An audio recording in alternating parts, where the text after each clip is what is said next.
Hello दोस्तों, मेरा नाम है कुणाल और आज के लेक्चर में हम बहुत ही ज़्यादा इम्पोर्टेंट टॉपिक के बारे में बात करने वाले हैं, दैट इज़ रैंडम वेरिएबल।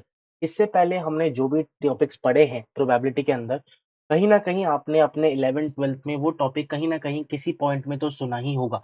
अगर नहीं सुना तो हमने सुना दिया था और हमने सीख भी लिया था। बट ये जो टॉपिक है that is basically engineering mathematics oriented. ये सिर्फ इंजीनियरिंग में ही हमारे पास सिर्फ नहीं, बेसिकली 11th-12th में नहीं होता, इसमें हमारे पास इंजीनियरिंग मैथमेटिक्स में होता है।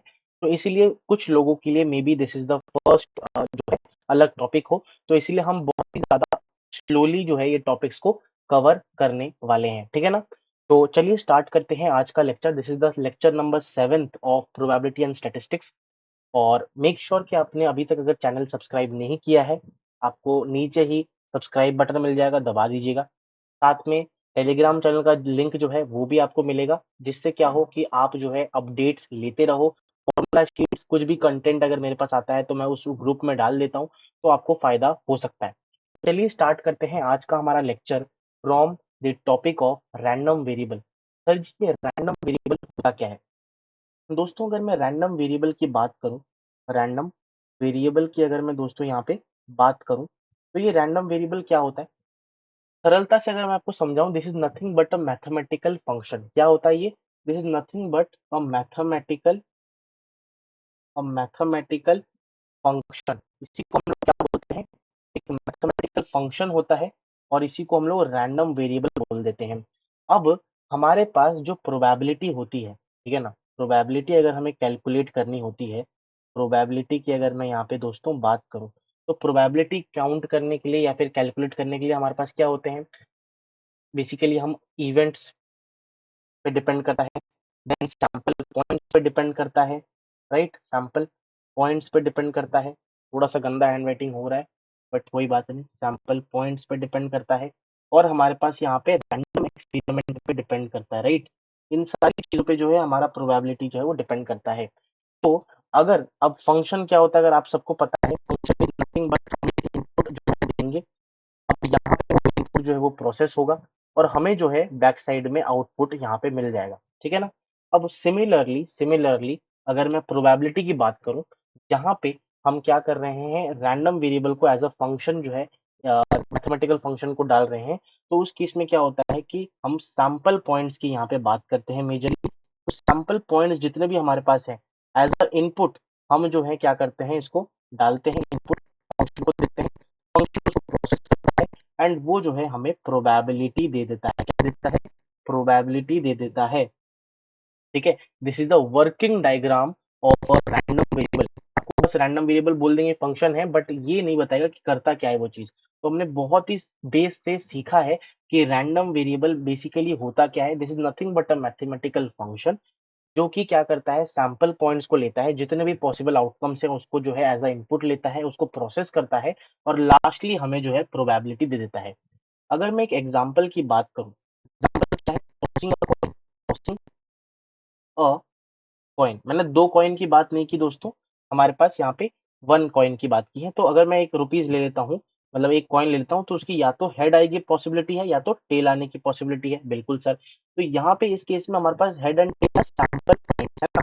अब सैंपल पॉइंट्स है, तो हमारा जो रैंडम वेरिएबल है ना, वो क्या करेगा, यहाँ पे अगर मैं रैंडम वेरिएबल थोड़ा-सा दिखाऊँ आपको करा के, तो हमारे पास ये जो रैंडम वेरिएबल है, sorry, random variable will take head या फिर tail as input because these are the sample points but sample points. तो ये सैंपल पॉइंट्स को जो है वो लेगा, थोड़ा-सा मेरे को विड्थ कम करना चाहिए इसका, बिल्कुल।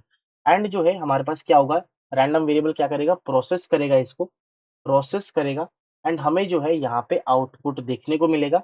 आउटपुट क्या देखने को मिलेगा, इनपुट लेके हमारे पास एक न्यूमेरिक वैल्यू यहाँ पे देखने को मिलेगा, 0 और 1 के बीच में, 0 और 1 के बीच में हमारा न्यूमेरिक वैल्यू यहाँ पे दिखेगा। तो इसका मतलब हेड और टेल तो बेसिकली हमारे पास इंग्लिश है, इंग्लिश है। हेड और टेल को हमने क्या किया, इंग्लिश थे। अब इस इंग्लिश को इसने प्रोसेस किया एंड इसने एक नंबर में हमें आंसर दिया है। तो इसी चीज को नंबर में आंसर में इंग्लिश हमने इनपुट दिया, बेसिकली इसी चीज को हम क्या बोलते हैं, यहाँ पे रैंडम वेरिएबल बोलते हैं। इसको अगर मैं ध्यान से देखूं, इसी चीज को अगर मैं थोड़ा ड्रॉ करूं, this is in a table, तो सैंपल पॉइंट की बात करते हैं, या तो ये हेड आएगा, ठीक है? अब ये बेसिकली प्रोसेस कैसे है, मैं ये समझाने की कोशिश कर रहा हूँ बिकॉज़ इंग्लिश तो वो पढ़ नहीं पाएगा, समझ नहीं पाएगा। तो या तो हेड या फिर टेल, है ना, ये दो पॉसिबिलिटी हमारे पास है जब भी हम एक कॉइन को टॉस करते हैं। बिल्कुल सर, हेड आएगा या तो टेल आएगा। ठीक है, अब जो है हेड आएगा या अगर टेल आएगा, थोड़ा सा कलर चेंज कर लेता हूँ। अब देखिए ध्यान से, सबसे पहली बात तो हमारे पास जो वेरिएबल है, यहाँ पे वेरिएबल जो है, वेरिएबल क्या है, हेड आएगा या तो टेल आएगा। अगर हेड आता है तो मैं मान लेता हूँ कि इसको मैंने 1 नंबर दे दिया, हेड आने का मतलब मैंने 1 नंबर दे दिया, और टेल आने को मैंने यहाँ पे 0 नंबर दे दिया। ठीक है, तो प्रोबेबिलिटी ऑफ कैलकुलेट करते हैं यहाँ पे। तो अगर मान लीजिए हेड आया तो उसकी प्रोबेबिलिटी कितनी हो सकती है, 1/2, हमने पता है ये चीज। टेल आने की प्रोबेबिलिटी कितनी है, 1/2। ठीक है, तो एक्स जो है यहाँ पे, this is called nothing but random variable. यहाँ पे एक्स हम डिफाइन कर रहे हैं, ये S P that is nothing but x, है ना। तो ये क्या है, हमारे पास एक रैंडम वेरिएबल है। ये क्या है, हमारे पास एक रैंडम वेरिएबल है, और इसी रैंडम वेरिएबल की वैल्यूज, अगर हम एक टॉसिंग अ कॉइन के एग्जांपल ले रहे हैं, तो in tossing a coin the random variable, the value of random variable is nothing but 0 या फिर 1। 0 आया तो टेल, 1 आया तो हेड, क्योंकि हमने उसको किया है। अगर इसका ग्राफ के सहायता से अगर हम इस चीज को समझने की कोशिश करें, तो ये हमारा एक ग्राफ है ना। अब या तो हमारा 0 आउटकम होगा या तो हमारे पास आउटकम होगा। अब मैंने इसे बना दिया है, ठीक है। And this is nothing but हमारे पास 1/2, 1/2 एंड 1। अब दोस्तों ध्यान से अगर आप देखोगे ना, ध्यान से अगर आप एक चीज देखोगे, तो अगर 0 दैट इज टेल आया तो भी 1/2 प्रोबेबिलिटी है, हेड आया तो भी हमारे पास 1/2 प्रोबेबिलिटी है। तो इसका मतलब if we have basically two random variable, या फिर आप कह सकते हो कि लीनियर रैंडम वेरिएबल हमारे पास है, तो प्रोसेस करके हमें क्या मिल रहा है, this is the graph, tossing of coin का ग्राफ, टॉसिंग ऑफ कॉइन का एक हमें जो है ग्राफ यहाँ पे देखने को मिल जाता है, मिल जाता है। तो this is all about random variable होता क्या है। सिमिलरली अगर मैं आपको टॉसिंग पॉइंट सिखा दिया ना, अब जो है हम समझ लेते हैं, अगर मैं टॉसिंग टॉसिंग और टू कॉइन, और टू कॉइन, इसका मतलब मैंने दो कॉइन्स को टॉस किए हैं। अब दो कॉइन्स को अगर दोस्तों टॉस किया है मैंने, है ना, तो क्या हो जाएगा, मैं आपको बताने की कोशिश करता हूँ। सबसे पहले मैंने क्या किया, यहाँ पे देखो, ध्यान से देखना दोस्तों, बहुत ज्यादा इंपॉर्टेंट है, ध्यान से देखना। या तो मेरे पास रुपी 1 है, और ये रुपी हमारे पास 2 है। रुपी 1 में हेड आने की पॉसिबिलिटी, टेल आने की पॉसिबिलिटी, रुपी 2 में भी हेड आने की पॉसिबिलिटी, टेल आने की पॉसिबिलिटी, हेड आने की पॉसिबिलिटी, टेल आने की पॉसिबिलिटी। बट अब ध्यान से देखो, क्योंकि हमने दो कॉइन्स को यहाँ पे टॉस किया है, दो कॉइन्स को हमने यहाँ पे क्या किया है, टॉस किया है, तो आपको पता होगा कि क्या क्या पॉसिबिलिटी हमारे पास इधर आता है। क्या क्या पॉसिबिलिटी आती है दोस्तों, ध्यान से देखिएगा, क्योंकि ये मैंने 3 कॉइन्स की लिख दिया, थोड़ा सा यहाँ पे मिस्टेक हो गया, ध्यान से देखिएगा, ये मैं इसको हटा देता हूँ। हाँ, यहाँ से मैं आपको बताता हूँ। जैसे रुपी 1 है, मैंने हेड और टेल आने की पॉसिबिलिटी है, फिर दूसरा जब कॉइन लिया तो यहाँ पे भी हमारे पास हेड आने की पॉसिबिलिटी है, टेल आने की पॉसिबिलिटी है। यहाँ पे भी हमारे पास हेड आने की पॉसिबिलिटी है, टेल आने की पॉसिबिलिटी है। तो मैं वेरिएबल यहाँ पे ड्रॉ करता हूँ टेबल, तो जहाँ पे हमारे पास वेरिएबल होगा यहाँ पे, and this is the number of जो है प्रोबेबिलिटी हम निकाल लेंगे। ठीक है, तो यहाँ पे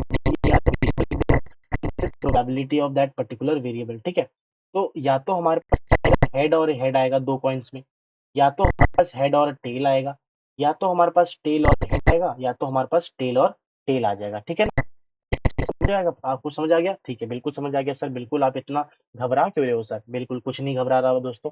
अब देखो हेड और हेड आने की प्रोबेबिलिटी कितनी है, दैट इज नथिंग बट 1/4। ठीक है, दिस इज नथिंग बट 1/4।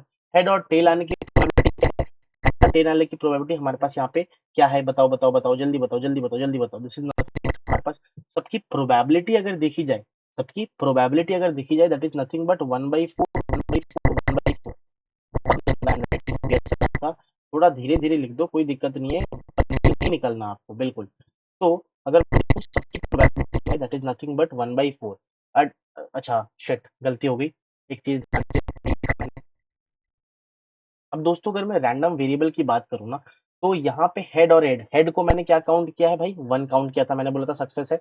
और यहाँ पे टेल को मैंने 0 काउंट किया था, है ना, 0। तो यहाँ पे टेल और टेल आया तो मैं इसको 0 बोल देता हूँ। ठीक है, यहाँ पे एक हेड आ गया तो 1, यहाँ पे एक हेड आ गया तो 1, एंड यहाँ पे दो हेड आए हैं, इसका मतलब हमारे पास 2 वेरिएबल हो जाएगा। तो रैंडम वेरिएबल, तो एक्स की जो वैल्यूज है ना, वो हमें क्या मिल गई दोस्तों, that is nothing but 0, 1, 2। This is the values of the random मिला। अगर मैं इसकी प्रोबेबिलिटी की बात करूं, तो प्रोबेबिलिटी इस केस में हमारे पास कुछ नहीं हो जाएगी, दैट इज 1/4 हो जाएगी, 1/4 हो जाएगी, 1/4 हो जाएगी, 1/4, 1/4, 1/4। बट अगर कोई पूछे कि प्रोबेबिलिटी बताओ जब x इज इक्वल टू 1 हो, तो in that case that is nothing but 2/4, that is 1/2। अगर कोई बोले कि 1/x की प्रोबेबिलिटी बताओ जब हमारे पास x2 हो, तो उस केस में हमारे पास 1/4 होगा, that is case of head head, है ना। और अगर किसी ने पूछ लिया कि प्रोबेबिलिटी ये बताओ जब x की वैल्यू 0 हो, दैट इज टेल आया हो, सिर्फ दैट इज टेल आया हो, तो उस केस में भी हमारे पास प्रोबेबिलिटी 1/4 हो जाएगी। तो इन दैट केस दोस्तों हमारे पास this is number of heads and tails हमने निकाल लिया। अगर मैं इसको भी एक ग्राफ के सहायता से आपको समझाने की कोशिश करूं, तो हमें क्या मिल रहा है, बिल्कुल समझाएंगे दोस्तों। एक सेकेंड आप देखिएगा, जस्ट अ सेकेंड। हम एक ग्राफ बना देंगे कुछ इस तरीके से। यहाँ पे देखिएगा आप 0, यहाँ पे हम 1 देखेंगे, यहाँ पे हम 2 देखेंगे, एंड यहाँ पे मान लेते हैं 1/4, यहाँ पे हम मान लेते हैं 1/2, और यहाँ पे हमारे पास 1, राइट। ध्यान से देखिएगा, अगर हमारे पास 0 है, रैंडम वेरिएबल 0 पे हमारे पास क्या वैल्यू आ रही है, 1/4 दोस्तों। तो 1/4 हमने मार्क कर दिया। 2 पे हमारे पास क्या वैल्यू आ रही है, 1/4, तो दोस्तों तो 1/4 मार्क कर दिया। एंड अगर प्रोबेबिलिटी बताइए जब हमारे पास हेड जो है वो एक टाइम आया हो, तो उसकी प्रोबेबिलिटी क्या है, 2/4, that is 1/2, that is value यहाँ पे हमारे पास कहीं आ रही है। तो उस केस में दोस्तों हमारे पास अगर इस ग्राफ को थोड़ा सा हम ज्वाइन करेंगे, तो हमारे पास कुछ इस तरीके से यहाँ पे देखने को मिल जाता है। सो बेसिकली हमारे पास इस तरीके से ग्राफ आता है, टॉसिंग टॉसिंग टू कॉइन्स का, टॉसिंग टू कॉइन्स का, ठीक है, टॉसिंग टू कॉइन।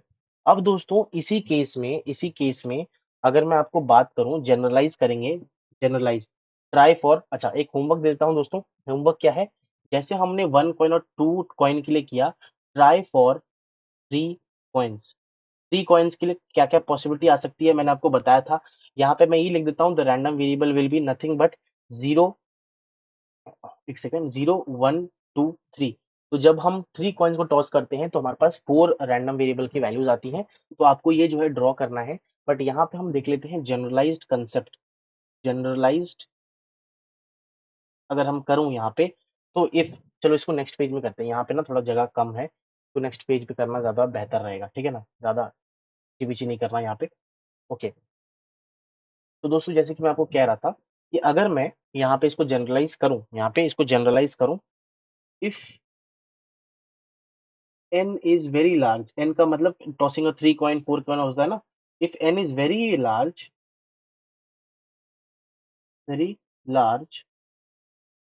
जो हमने ग्राफ बनाया था ना, जो हमने यहाँ पे ग्राफ बना रहे थे, that converts into, graph turns into turns into well shaped graph, well shaped graph, ठीक है। कैसे दिखेगा सर, कैसे दिखेगा, एक बार बना के दिखा दोगे क्या, बना के दिखा दोगे, बिल्कुल सर बिल्कुल बना देंगे। कुछ इस तरीके का दोस्तों हमारे पास इधर हो जाएगा, ऐसे हमारे पास यहाँ पे हो जाएगा, दिस इज 1/2 एरिया कैरी करेगा, ये हमारे पास 1/2। इसके बारे में हम डिटेल में बात करेंगे नॉर्मल डिस्ट्रीब्यूशन के अंदर, है ना। नॉर्मल डिस्ट्रीब्यूशन जब हम पढ़ रहे होंगे, तब हम इसके बारे में डिटेल में बात करेंगे। और ये जो है नेवर टचेस एक्स एक्सिस या फिर horizontal axis, horizontal horizontal axis, horizontal axis को ये कभी टच नहीं करता है, ठीक है।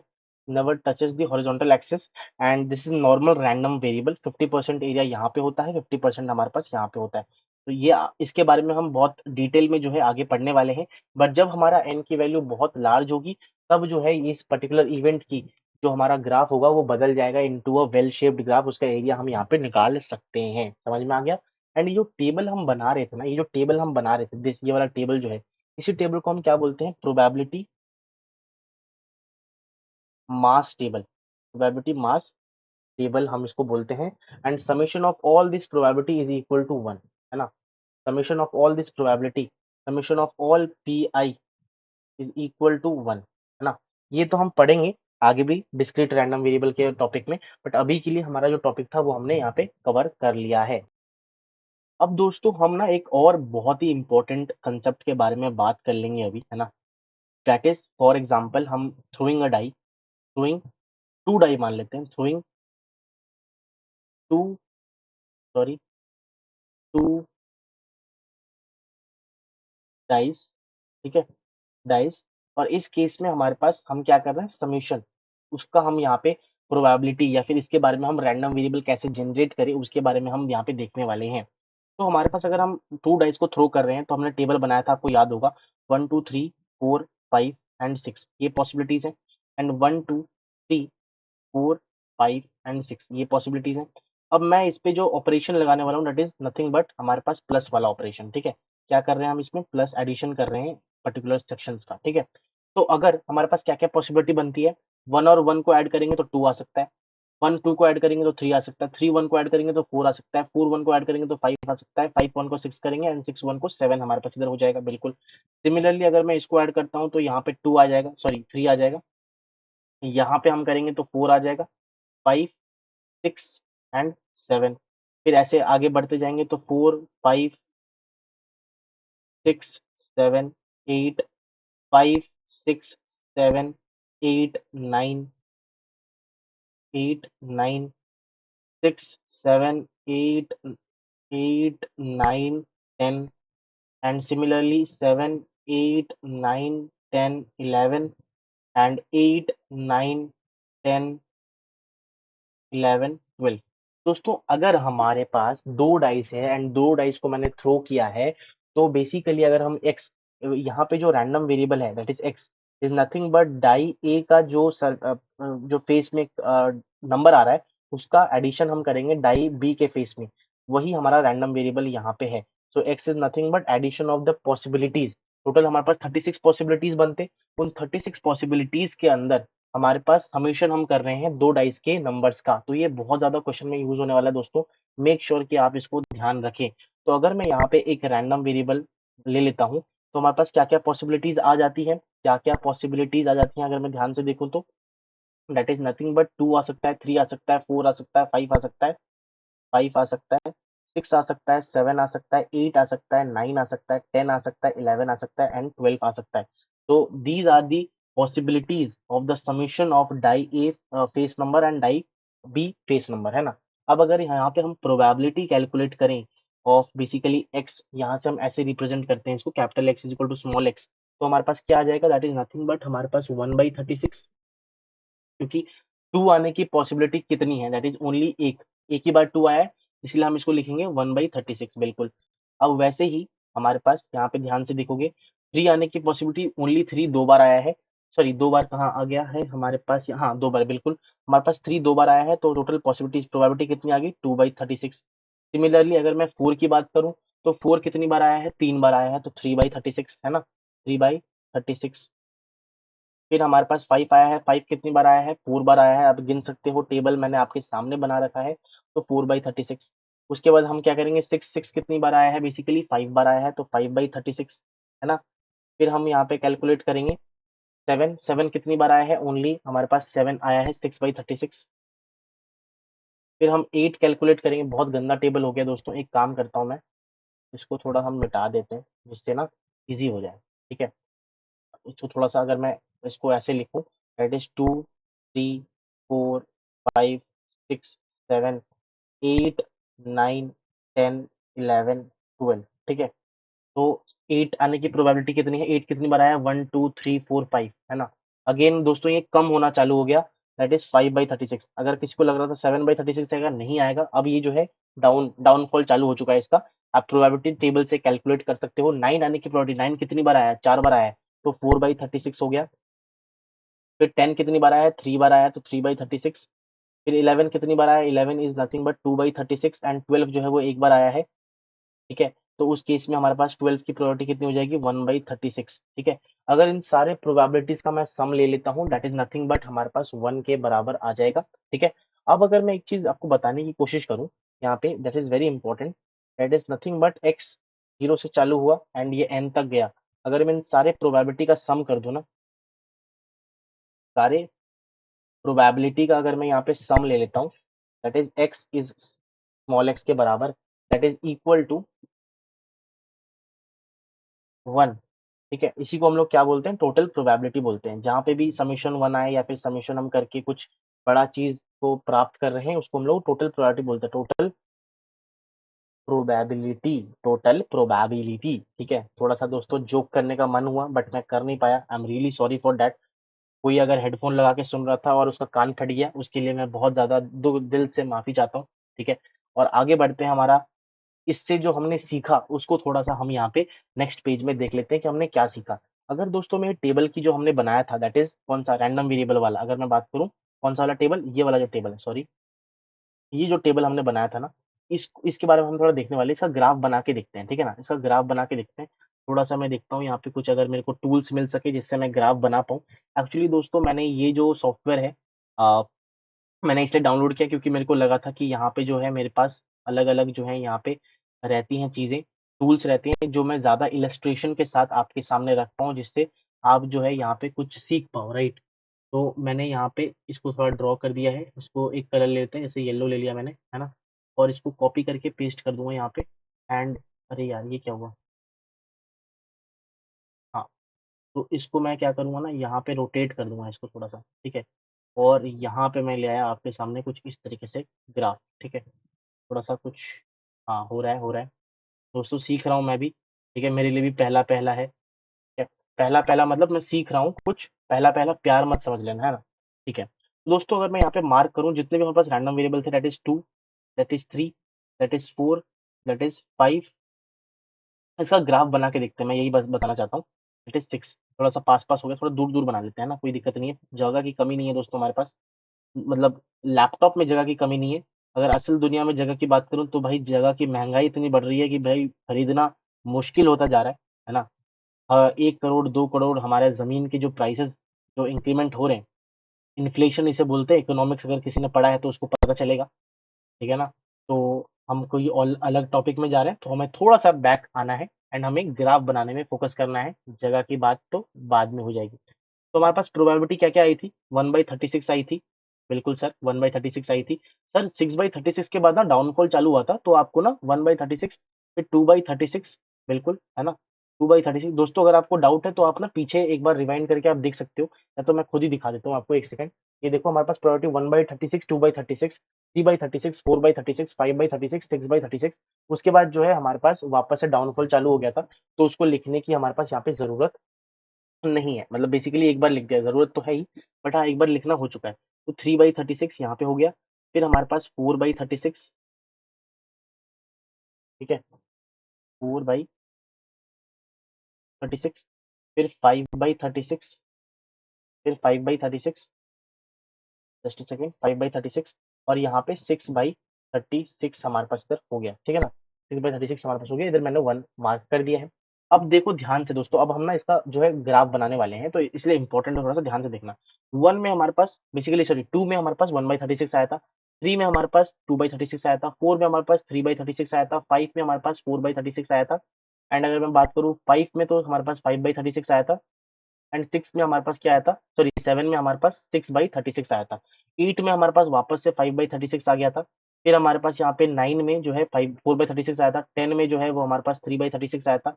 11 में हमारे पास 2/36 आया था और 12 में जो है वो वापस से हमारे पास 1/36 आ गया था। बिल्कुल, तो ये सारे पॉइंट्स को मैंने मार्क कर दिए।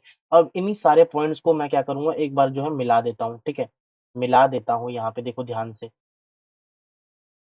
अगर आप देखोगे ध्यान से, this is coming out to be nothing but अगर मैं यहाँ पे एक रफ आइडिया क्योंकि हाँ, अच्छा अच्छा ग्राफ नहीं बनाया मैंने बहुत कोशिश की है, बहुत लोग मेरे को मारेंगे अभी, बट मैंने जो है कोशिश बड़ी की थी कि भाई अच्छा ग्राफ बन जाए, बट थोड़ा बहुत जो है मैंने अच्छा ग्राफ बनाने की कोशिश करी है, तो आप थोड़ा कॉम्प्रोमाइज़ कर लीजिए, ठीक है ना?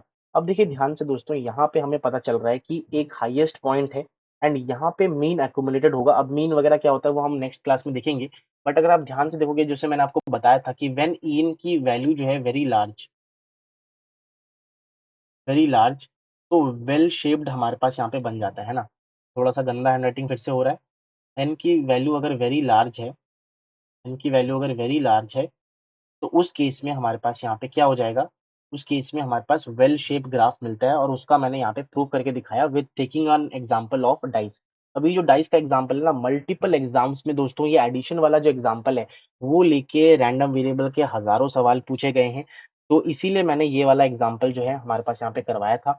तो जब भी हमारे पास यहाँ पे एन की वैल्यू लार्ज होती है, मैंने आपको पहले ही बताया है, तो ये नॉर्मल रैंडम वेरिएबल जिसे हम लोग बोलते हैं उसमें कन्वर्ट हो जाता है। अब नॉर्मल रैंडम वेरिएबल क्या होता है वो तो हमारे पास बाद की बात है, हम पढ़ेंगे उसके बारे में डिटेल में क्योंकि वो एक बहुत ही जो है मान सकते हो पहाड़ जैसा टॉपिक है। तो नॉर्मल रैंडम वेरिएबल हमारे पास इधर बन जाता है। अब इसके बारे में हम डिटेल में पढ़ेंगे, इसलिए मैं लिख भी नहीं रहा यहाँ पे, बट हाँ मेन सकते हैं कि यहाँ पे हमारे पास बेल शेप्ड या फिर वेल शेप्ड हमारे पास बन जाता है। वेल शेप्ड बन जाता है when n is very large, ठीक है। एंड यहाँ पे हमें ये पता चलता है कि द बेसिकली हमारे पास अगर अलग अलग नंबर ऑफ प्रोबेबिलिटी है, तो हम सैंपल पॉइंट्स को एज एन इनपुट देके प्रोसेस करा सकते हैं, that is called random variable process करता है और हमें आउटपुट यहाँ पे जनरेट करके यहाँ पे दे देता है, ठीक है ना। सो ये हमारे पास मेन चीज था कि भाई मैं जो बताना चाह रहा था कि भाई क्या कि हमारा रैंडम वेरिएबल का काम क्या है। रैंडम वेरिएबल का काम ये है दोस्तों कि अगर हमारे पास मल्टीपल सैंपल पॉइंट्स हैं, infinite many large number of sample points अगर हैं, तो उस पे अगर हमें स्टैटिस्टिक्स एंड प्रोबेबिलिटी अप्लाई करना है, तो for that reason we have to basically take help from random variable. This is the physical significance या फिर main significance of random variable. तो बहुत ही स्लोली दोस्तों मैंने आज के लेक्चर में इस पूरे टॉपिक को कवर कराने की कोशिश की है।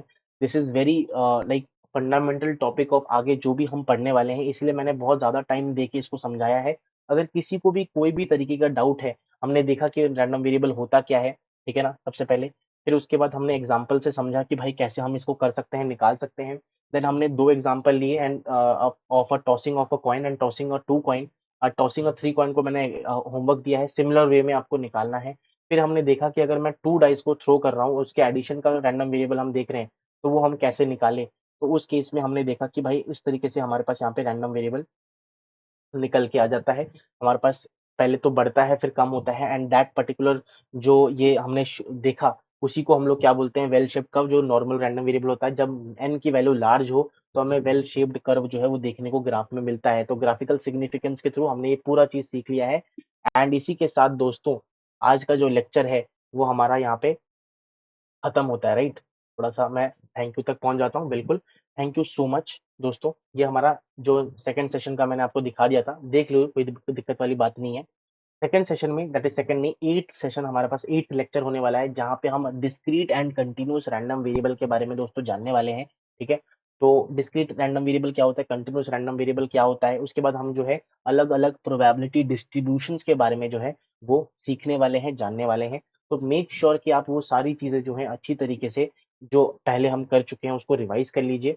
एंड यस दैट्स इट दोस्तों, आज हमने पूरा बेसिक जो है फंडामेंटल टॉपिक जो रैंडम वेरिएबल था उसको कवर किया है A to Z। कल जो है हम इसके टाइप्स जो है देखने वाले हैं, that is discrete and continuous.